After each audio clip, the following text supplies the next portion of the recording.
Everyone at Brookdale High remembered the moment the police burst through the double doors, marched toward the cafeteria, and handcuffed the quiet new girl who had barely spoken a word since she arrived. Students whispered, recorded, laughed and pointed, because that's what they always did when a bully created a scene. But not a single one of them knew the truth. They didn't know who she was, they didn't know whose daughter she was, and they didn't know that the girl they were humiliating would, in less than 24 hours, turn their entire world upside down, starting with the bully who made the call. If they had even the faintest idea, they would have stepped back, lowered their heads, and prayed they had treated her differently. Mia Bennett had only been at Brookdale High for 2 days, yet she already understood everything she needed to know about the place. She knew which hallway bullies claimed as their territory. She knew which teachers pretended not to see anything because the troublemakers belonged to influential families.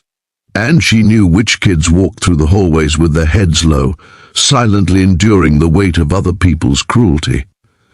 But Mia wasn't like the rest. She didn't walk with her head down. She walked quietly, yes, but with a posture that spoke of dignity, something she had inherited from her mother, and definitely from her father. She just didn't want anyone here to know who her father was. She had seen what fame and power did to people. She wanted a fresh start, a normal school life. But Brookdale High did not believe in normal. On the morning everything exploded, Mia sat alone in the cafeteria, eating a simple sandwich and reading a book she'd read twice already. She wasn't trying to be mysterious, she just didn't trust easily. Her father always told her, observe first, speak when necessary, act only when it matters. She lived by that.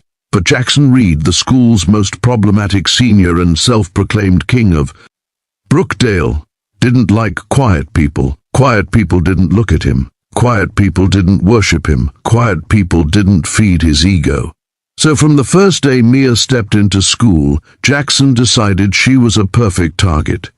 It started small, a shoulder bump, a rude comment, a chuckle with his friends. Mia responded with silence, and that silence irritated him even more. The second day was worse. Jackson grabbed her book, tossed it between his friends like some circus game, and when Mia calmly retrieved it without expressing fear, embarrassment, or anger, just a simple quietness, Jackson felt challenged. He hated feeling challenged. He told his friends, "Watch me make the new girl talk." But nothing prepared him for the fact that Mia's silence wasn't fear, it was discipline, something he had never possessed. By lunchtime he had already decided on his plan, something dramatic, something humiliating, something that would make the quiet new girl lose her composure. So he slipped his own expensive digital watch into Mia's backpack when she wasn't looking. Then he made a whole scene, shouting about how someone had stolen it. His friends played along instantly. They always did. They pointed fingers, gasped theatrically, and pretended to search around until Jackson loudly declared his watch missing, and then, right on cue, he dialed 911. "I want to report a theft," he said loudly, making sure the entire cafeteria heard him. "I know exactly who took it." All eyes turned toward Mia. She looked up from her book slowly, confusion softening her face. The cafeteria went silent. Students leaned forward like audience members at a theater performance. Even the lunch staff froze. Minutes later, the sound of heavy boots echoed down the hallway. 2 officers entered the cafeteria. Jackson was already pointing. "Her," he shouted. "She stole my watch. Check her bag." Mia barely had time to speak. The officers followed procedure. They unzipped her backpack, and right there, right at the top, was the watch Jackson had planted. Mia didn't cry. She didn't plead. She simply whispered, almost apologetically, "That's not mine." But no one cared. They didn't even give her the benefit of believing her. Jackson smirked. Students snickered. Phones recorded every second. She was handcuffed gently, but humiliation doesn't need force to hurt. Her wrists trembled only once, not from fear, but from disappointment. She had hoped this would be a school where she could start over. As she was escorted out, one officer touched his radio and murmured something to the station. The moment he heard her full name, his posture shifted, his face changed color.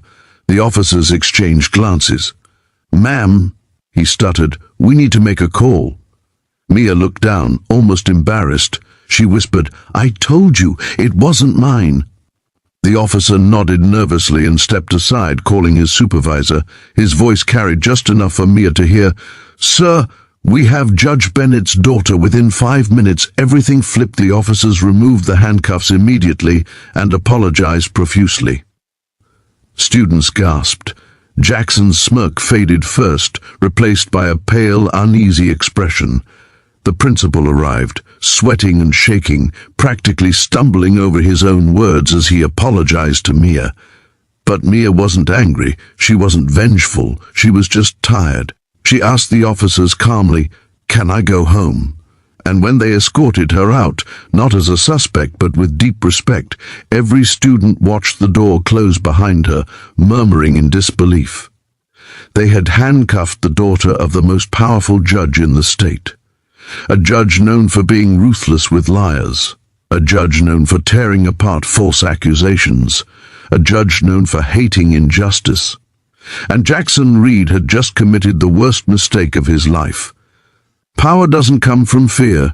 It comes from integrity, compassion, and the courage to stand quietly in the face of injustice until the world learns to listen.